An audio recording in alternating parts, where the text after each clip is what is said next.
presenta Banco Formosa, confianza para tu vida. Bueno, Peri, qué interesante. Vos sabés que, como te decía, hay poca documentación que relate cómo nos fuimos desarrollando nosotros como comunidad, como pueblo. Es una historia que hay que contarla, que los chicos tienen que saber que tenemos un pasado común, porque es importante eso para proyectarse. Así que yo podría estar hablando toda la noche de esto. Hace poquito te comento, leí una trilogía de Molares, el doctor Molares, muy interesante porque él arranca desde la época de la colonia española en el territorio formoseño y bueno, hasta la fundación, y después son 2 libros más que cuentan a partir de ahí. Muy interesante, y que la verdad que me enteré de cosas que bueno, yo no hubiese imaginado, de toda la vida que había antes en este territorio. Pero Peri, yendo más a vos, a lo tuyo, ¿cómo se despierta? ¿En qué momento vos decidís? ¿Dónde estudiaste vos? ¿Dónde está tu escuela? Mira, yo empecé a estudiar en jardín, tuve que ir al jardín de infantes, acá en Formosa. En esa época no había jardines de infantes públicos, tenía que ser uno privado.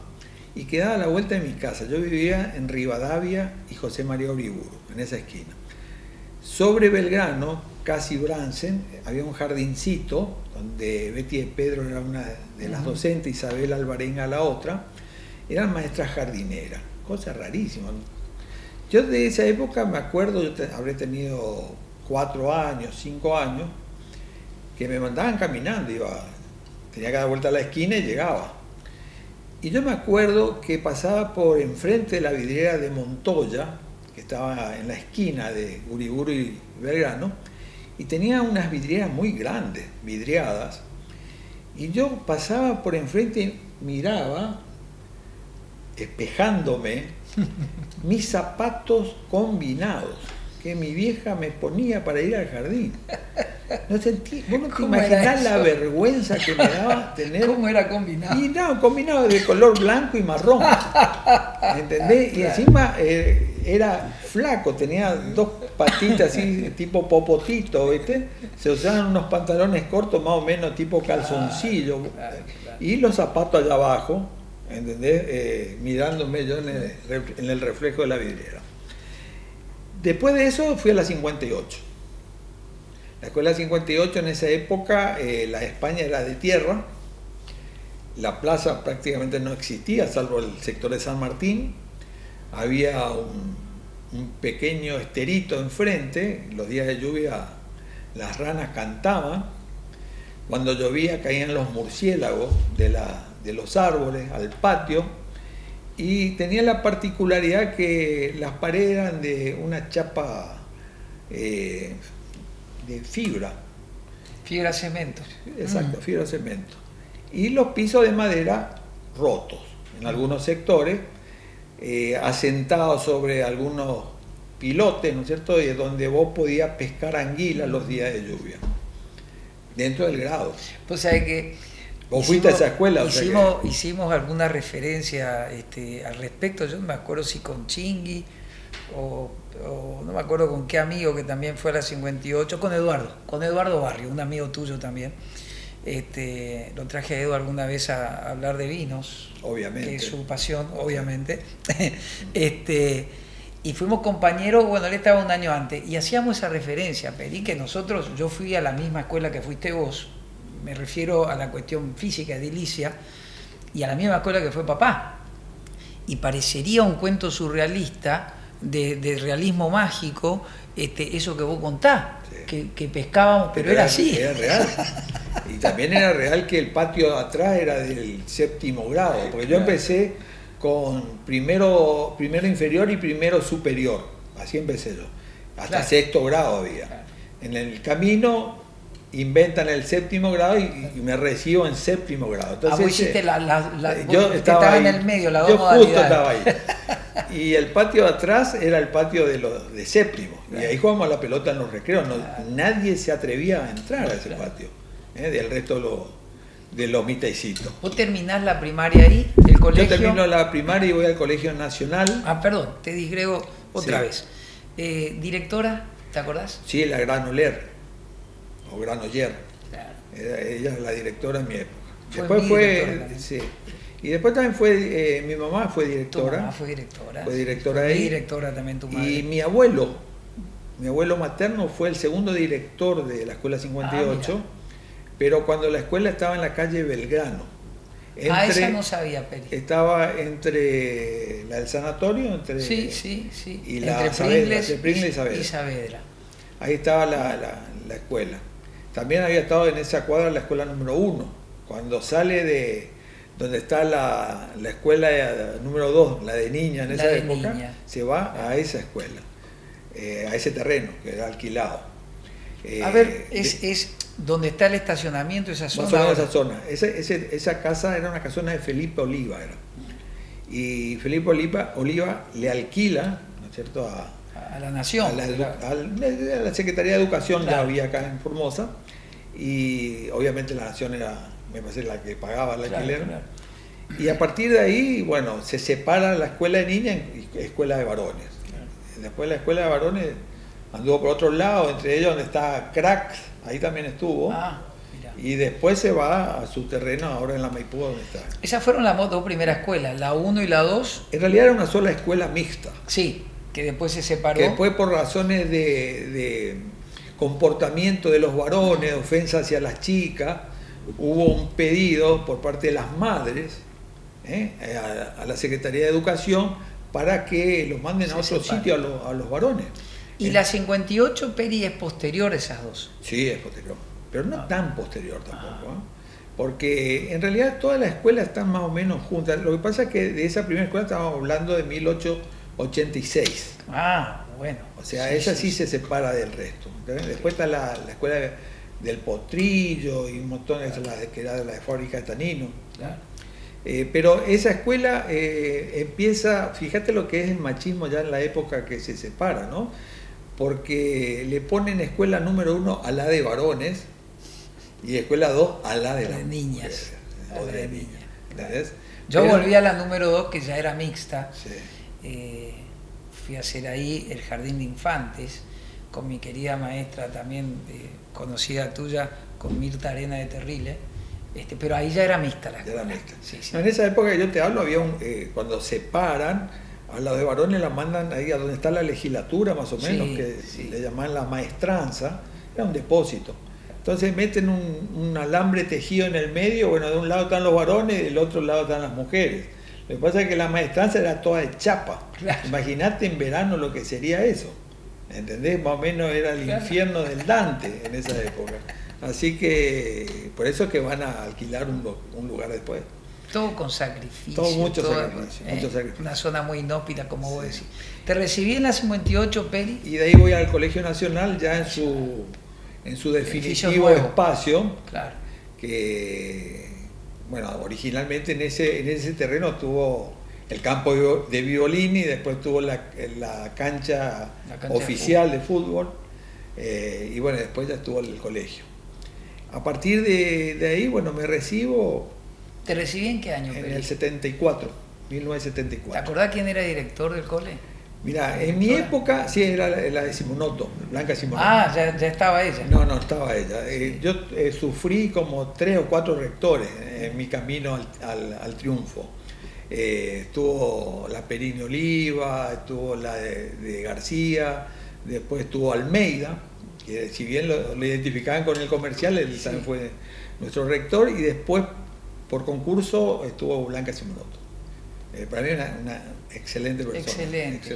Persona y docente. De dónde la mire. Vos Sí, sabés que en el tal cual. 73 murió mi viejo y fue ella al velorio, que en esa época se hacían en las casas, no los velorios. Fue a mi casa y ahora ha estado 2 horas conmigo. Yo dentro mío decía que se vaya, ¿viste? Porque ya no daba más. Y ella estuvo y me tenía abrazado y tenía una fama de dura en el colegio. No. Era una dama bellísima. Era una dama. Hace poco la hija sacó, una de las hijas, María Inés, sacó un recordatorio Facebook yo hice una breve referencia del recuerdo que tengo de ella. Sí. Excelente docente y aparte de esas personas que yo no sé si era una cuestión de épocas o si hay personas que ya transmiten esa aura de respeto, que bueno, era así ella. Era una mujer que te transmitía una presencia, que te inducía al respeto, digamos. No, eso se llama autoridad. Claro. La autoridad se gana, o sea, no se impone, y ella ganó la autoridad. Ella tenía autoridad. Es una persona sumamente educada, firme, pero digamos bondadosa. Muchas veces su lado bueno venía a través de la vicerrectora. Andá a decirle al tonto de Casals que se deje de molestar. O andá a decirle al tonto de Casals que se corte el pelo, porque si no, no van a viajar. Y cosas por el estilo. Entonces iba a la de Bonet y me conversaba, ¿entendés? En esa época.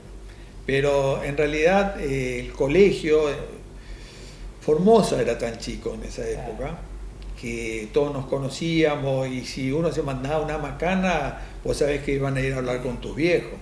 Pero eso, no es que lo iban a llamar, iban a ir a hablar a tu casa. Pero que permanezca en el recuerdo la señora Bonet, que también fue mi vicedirectora, mi rectora, la señora de Simonoto, bueno, en cierta forma marcan esto que decimos, ¿no? Que marcaron, valga la redundancia, una huella en uno, totalmente. ¿no? Era un grupo de docentes bastante ecléctico, por llamarlo de alguna forma, porque habían muchos que eran profesores y habían algunos que eran de Flor de Seibo. Claro. Yo tuve un profesor, que no voy a dar el nombre para no quemarlo, pero que fue profesor mío de dibujo, de historia, de geografía y de matemáticas. Yo ya sé a quién te estás refiriendo. Era un fenómeno, sí.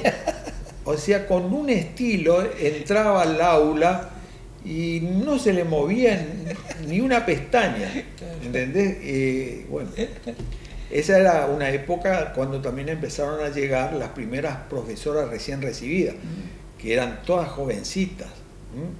Mónica Tarragó, por ejemplo, la de Supé, después estaba Norma Rojas.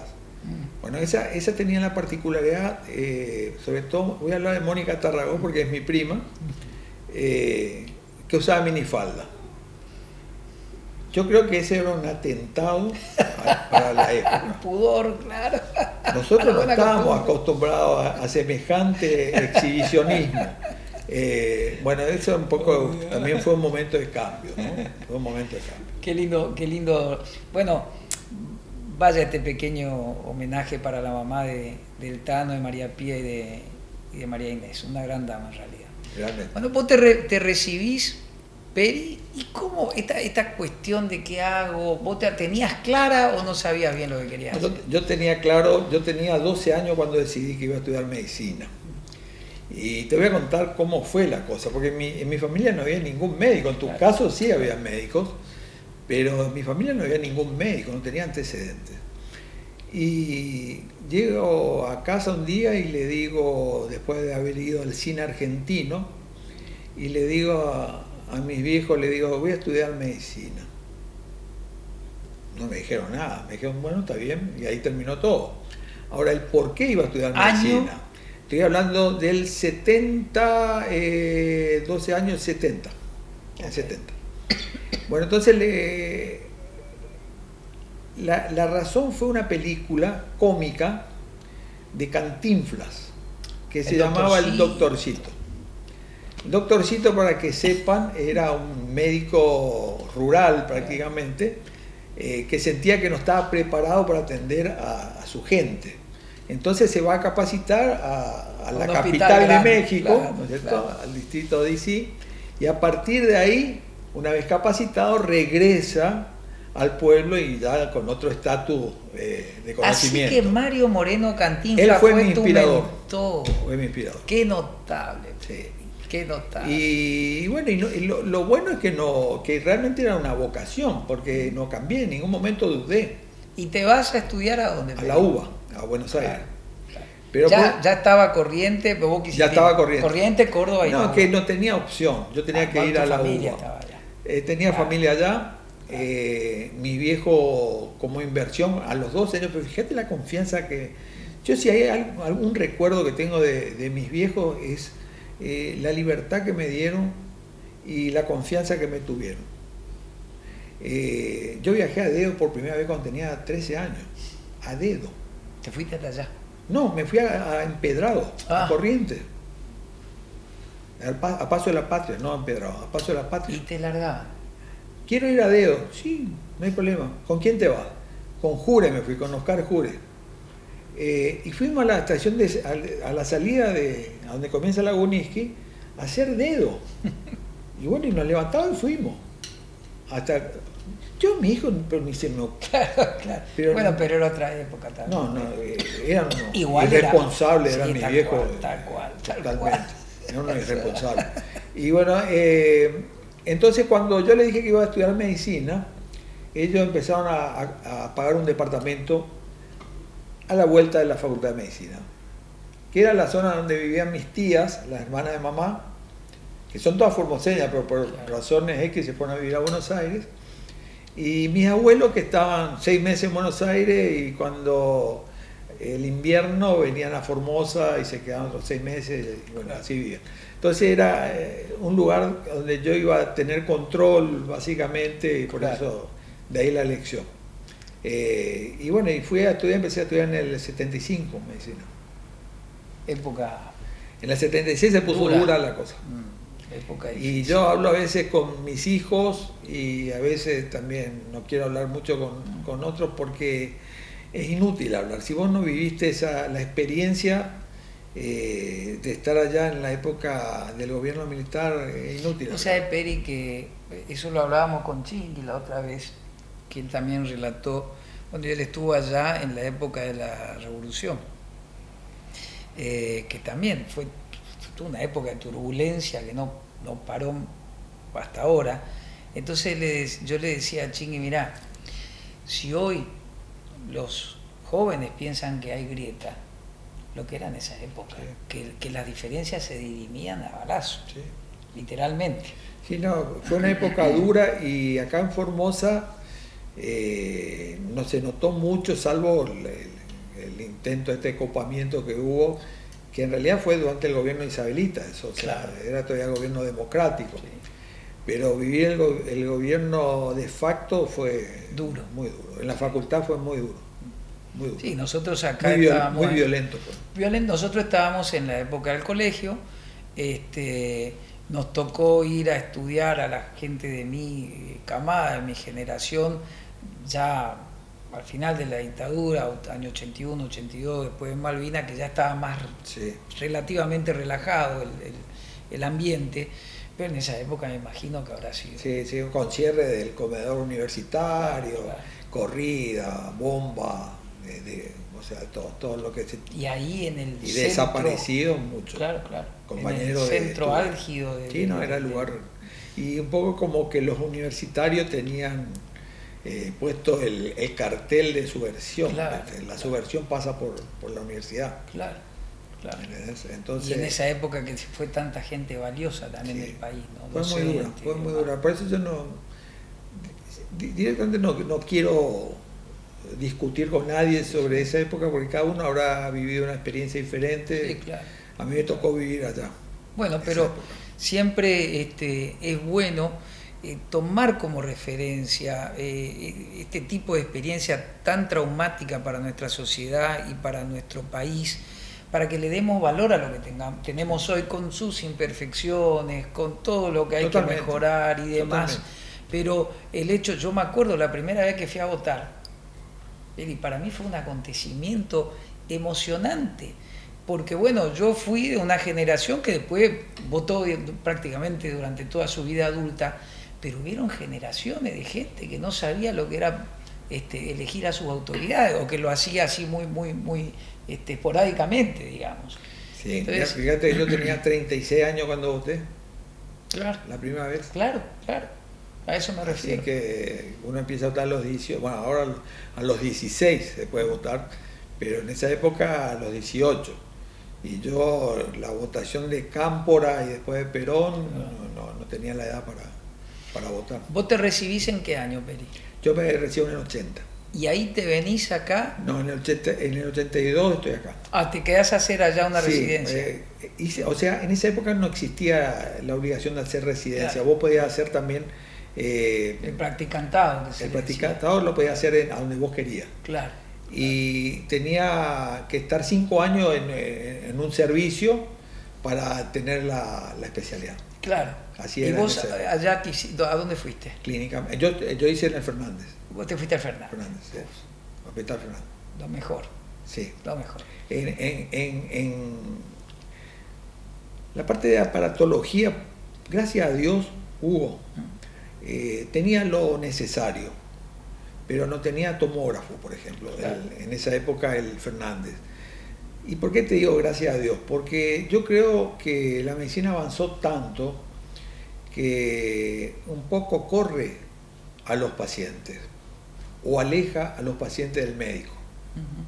Y el médico se va alejando sin darse cuenta, esperando más resultado de un complementario que hablando con el paciente. Sí, es así, es así. Entonces toda la modernidad fue alejando al paciente del médico. Ese es el concepto que yo tengo. Sí.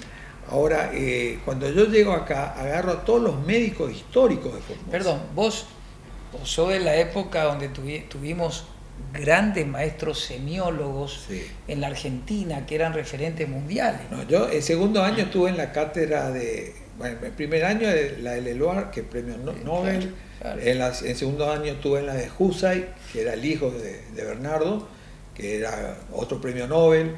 Y después tenemos un montón de nombres que son conocidos dentro de lo que es la medicina, que no son públicos, digamos. Pero además, Pero son Peri, pero personas además- que escribieron libros y se estudian por eso de ahí, te ¿no? digo, además humanistas. Bueno, eso es lo que se fue perdiendo, ¿no? Claro. O requebrajando. Y vos llegás en la época donde esos médicos tenían ese contacto con el paciente acá en Formosa. Acá se diagnosticaba a través del interrogatorio y el Claro, examen médico. claro.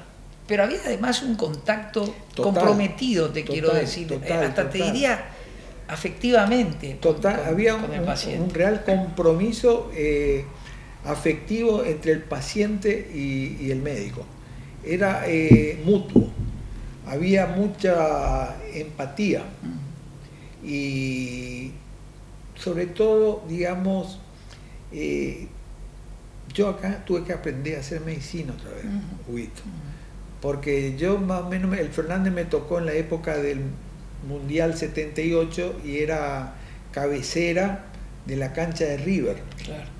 O sea que si había una catástrofe en la cancha o en la zona, iban derivados al Fernández. Entonces imagínate, época militar, éramos milicos, Claro, médicos claro. entrenados a atender, ¿viste? O sea, volaban. Emergencia. Claro, Volado. claro. Cuando llego a Formosa, esa medicina que yo había conocido no existía acá. Claro, No había un ecógrafo. claro.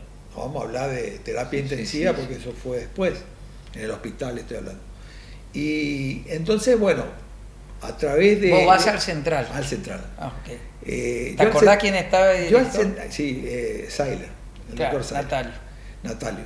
Yo empecé a ir al central cuando yo venía de vacaciones a Formosa, que a partir del tercer año de la facultad me iba a la guardia los días jueves, hacía guardia de 24 horas. El jefe de guardia era coronel Fatecha y él me recibió. O sea, me retaba. Claro. Yo no soy médico, le decía. Yo soy estudiante, hay cosas que todavía no estudié. Él pretendía que yo sepa todo. ¿Verdad? Bueno, así ese ritmo tenían ahí en el hospital. Como decía, un respeto total hacia el paciente, compromiso total con el paciente y una capacidad para interrogar que yo en mi vida volví a ver. Es que había que usar el ingenio porque no tenía muchas cosas. No había nada. Claro, no había nada. Ahí sofisticado en la guardia era hacer una sutura. Claro. imagínate, es una cosa muy difícil de entender hoy, en esta Un día vamos a hablar sobre la historia de la medicina acá en Formosa. Sí, es muy interesante. Bueno, voy a hacer un breve corte para preguntarle a Perico cómo fue que se fue, valga la redundancia, mechando este interés por la historia de nuestra ciudad con su trabajo de médico. Ya volvemos. Presentó Onda. Siempre podés comprar.